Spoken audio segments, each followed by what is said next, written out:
Сәлем баршаға, қалдарыңыз қалай? Сіздермен мен Санақ Алтынай. Бүгін сіздерге осындай пачуба салатымен бөліскелі отырмын. Сіздерде міндетті түрде жасап көріңіздер. Өте жеңіл әрі оңай, өте танымал салаттардың бірі. Әр жаңа жылда барлық дастарханда тұрады деп ойлаймын. Мен алдымен осылай етті және картошка, қызылша, сәбіз, жұмыртқаны жақсылап пісіріп алдым. Сосын осылай етімді ұзынша етіп турадым. Негізі ет қоссақ та болады, тауықтың етінде және де балықты да қоссақ болады. Мен бұл жерде етті қолдандым. Осылай етті жақсылап турап аламыз. Осылай майонездің немесе сметананың ыдысының түбін тесіп арнайы форма жасап алдым. Осылай сіздерде форма жасап алсаңыздар болады. Арнайы кольцоларыңыз болмаса, осылай форма жасап алып, етімді бірінші астына салып жіберіп, үстіне майонезді жіңішке етіп тесіп алып, жақсылап бір текіс етіп құйып алдым. Сіздерде дәл солай жасасаңыздар, бір текіс болып шығады.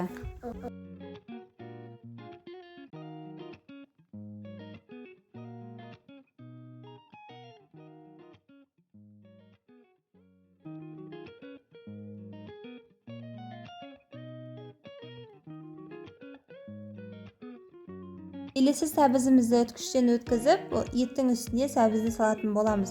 Сәбіздің үстіне тура солай кішкене басып және майонезімізді бір текіс етіп құйып шығамыз. Сәбізімізден соң картошканы дәл солай үткіштен өткізіп, картошканы саламыз. Сосын жұмыртқаны солонка етіп турап аламыз да, оны тағы саламыз. Арасында міндетті түрде майонезді қосып отырыңыздар, дәл видеода да жасаңыздар. Соңғы жағында қызылшаны жақсылап үткіштен өткізіп, бір текіс етіп жақсылап басып шығамыз да, сосын біз арнайы ыдысымызды алып, майонезді әсемдікке әдемілеп бетіне сеуіп шығамыз. Сіздер өз қалауларыңыз бойынша узорлап салсаңыздар болады.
Мен осылай узор салып шықтым. Сіздерде өз қалауларыңыз бойынша кез келген узорды салсаңыздар болады.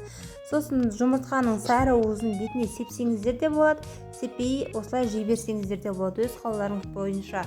Ал достар, мінекей менің пачуба салатым дайын, өте керемет болып шықты. Түрі де өте әдемі болды. Міндетті түрде жасап көріңіздер. Менің каналыма тіркеліп, қолдап, пікірлеріңізді қалдырып, достарыңызбен бөлісе отырыңыздар.